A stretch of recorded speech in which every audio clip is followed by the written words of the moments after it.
Ce dossier Tartuffe. Ouais.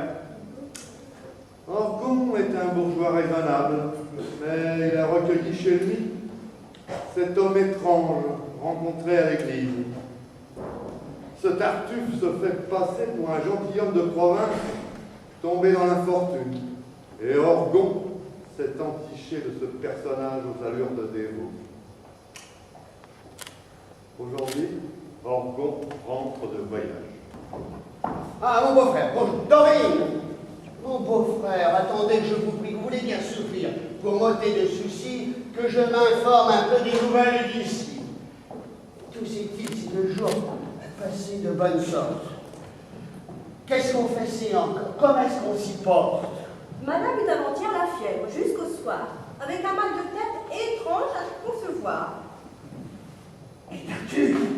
Tartuffe, qui se porte à merveille, gros et gras, le teint frais et la bouche vermeille. Oh, le pauvre! Le soir, elle eut un grand dégoût et ne put au souper toucher à rien du tout, tant sa douleur de tête était encore cruelle. Hé, Tartuffe! Il soupa, lui tout seul devant elle, et fort dévotement, il mangea 2 perdrix, avec une moitié de gigot, en hachis. Un pauvre homme! La nuit se passa tout entière sans qu'elle pût un moment fermer la paupière. Des chaleurs l'empêchaient de pouvoir sommeiller, et jusqu'au jour près d'elle, il nous fallut veiller. Hé, Pressé d'un sommeil agréable, il passa dans sa chambre au sortir de la table. Et dans son lit se mit tout soudain, où sans trouble il dormit jusqu'au lendemain. oh, un pauvre homme! À la fin, par nos raisons gagnées, elle se résolut à souffrir la saignée, et le soulagement suivit tout aussitôt. Hé, Tartuffe! Il reprit courage comme il faut, et contre tous les maux, fortifiant son âme, pour réparer le sang qu'avait perdu madame, eut à son déjeuner 4 grands coups de main. Un pauvre homme! Tous deux se portent bien enfin. Et je vais à madame annoncer par avance la part que vous prenez à sa convalescence.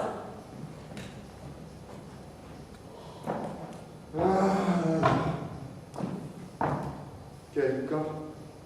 Orgon verrait mourir frère, enfant, mère, femme. Il ne s'en soucierait pas plus que cela.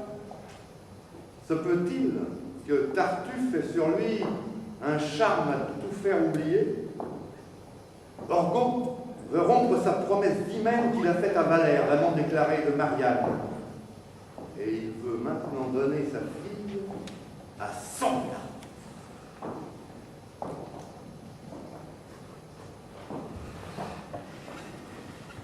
Mon père? Approchez, je vous prie.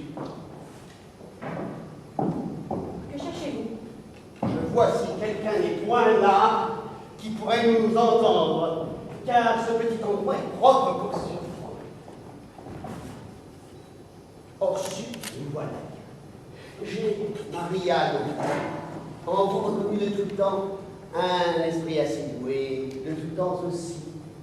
Vous m'avez été cher. Je suis fort redevable de cet amour de père. C'est fort bien dit. Et pour le mériter, vous devez avoir soin que de me contenter.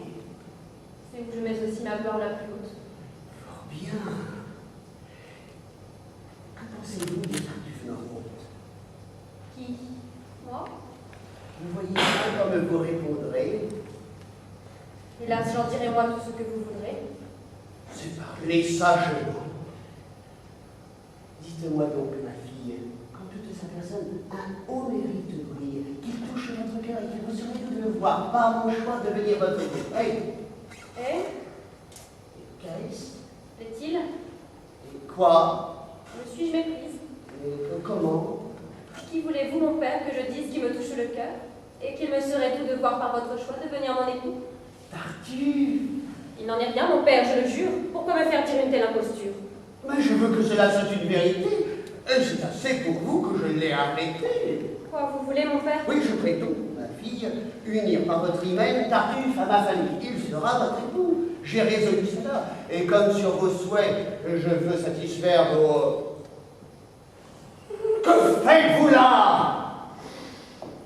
La curiosité qui vous presse, mamie, est bien forte pour venir nous écouter de la sorte. Vraiment, je ne sais pas si c'est un bruit qui part de quelque conjecture ou d'un coup de hasard, mais de ce mariage, on m'a dit la nouvelle. Et j'ai traité cela de pure bagatelle. Ce que je dis, ma fille, n'est point jeu. Allez, ne croyez pas à monsieur votre père, il raille. La femme courroux. Eh bien, vous croyez donc que c'est tant pis pour vous? Quoi, monsieur, se fait-il qu'avec Écoutez, votre... vous avez pris séance certaines privautés qui ne me plaisent point, je vous le dis, mamie. Parlons sans nous fâcher, monsieur, je vous supplie. Vous moquez-vous des gens d'avoir fait ce complot? Votre fille n'est pas l'affaire d'un bigot. Choisir un gendre gueux. Taisez-vous. Si on n'a rien, sachez que c'est par là qu'il faut qu'on le révère. Sa misère est sans doute une honnête misère. Mais mon secours pourra donner les moyens de sortir d'embarras et rentrer dans son bien. Parlons de sa personne et laissons sa noblesse. Ferez-vous possesseur, sans quelque peu d'ennui, d'une fille comme elle, un homme comme lui? Sachez que d'une fille on risque la vertu, lorsque dans son hymen son goût est combattu. Que le dessein d'y vivre en honnête personne dépend des qualités du mari qu'on lui donne. Et il est bien difficile enfin d'être fidèle à de certains maris faits d'un certain modèle. Ne nous amusons point, ma fille, à ces chansons. Je sais ce qu'il vous faut. Et je suis votre père. J'avais donné pour vous ma parole à Valère, mais outre qu'à boire, je le sens enclin, je le soupçonne encore d'être un peu libertin. Je ne remarque point qu'il hante les églises. Voulez-vous qu'il y court à vos heures précises, comme ceux qui n'y vont que pour être aperçus? Je ne vous demande pas votre avis là-dessus. Cette même de tout bien qu'on aura vos désirs, il sera tout confit de douceur et plaisir. Ensemble vous vivrez dans vos ardeurs fidèles, comme deux vrais enfants, comme deux tourterelles. À nul fâcheux débat, jamais vous n'en viendrez, et vous ferez de lui tout ce que vous voudrez. Elle n'en fera qu'un saut, je vous assure. Ouais, quel discours! Je dis qu'il en a l'encolure, et que son ascendant, monsieur, l'emportera sur toute la vertu que votre fille aura. Cessez de m'interrompre, songez à vous-même. Sans mettre votre nez où vous n'avez que faire. Je n'en parle que pour votre intérêt. Et prendre trop de soin. Taisez-vous. Monsieur, si on vous aimait... Je ne veux pas quand même. Eh bien moi, monsieur, je veux vous aimer. Je ne vous tairez point. C'est une conscience que vous laissez faire une tête. Que tairas-tu, serpent, de les traîner et les fronter? Ah, vous êtes dévot et vous vous emportez. Oui, ma belle, c'est chaud à toutes ces fantaisies, tout résolument, je veux que je te traite. Soit. Mais me disant mot, je n'en pense pas moins. Pense si tu le veux, mais applique tes soins. Ne m'en point parler. Où tu vis. Comme sage, j'ai pesé nommant toutes choses. Sans être damoiseau, t'as-tu fait de sorte que... Oui, c'est un beau museau. Quand tu n'aurais même aucune sympathie pour tous les autres dons... La voilà bien lotie. Si j'étais en sa place, un homme assurément ne m'épouserait pas de force impunément. Et je lui ferais voir bientôt après la fête qu'une femme a toujours une vengeance prête. Donc, de ce que je dis, tu ne feras nul cas. De quoi vous plaignez-vous? Je ne vous parle pas. Qu'est-ce que tu fais donc? Je me parle à moi-même. Oh bien, vous fatiguez son insolence extrême, il faut que je lui donne un revers de ma main. Ma fille, vous devez accepter le choix que j'ai fait, choisir votre mari. Que ne te parle-tu? Je n'ai rien à me dire.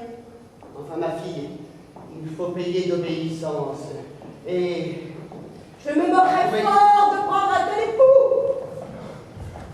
Vous avez là, ma fille, une pêche avec vous, sans qui, sans péché, je ne saurais plus vivre. Je me sens maintenant me rendre. Poursuis-moi.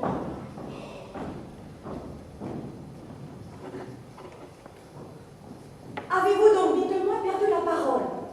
Il faut-il qu'en ceci je fasse votre rôle? Souffrir qu'on vous propose un projet insensé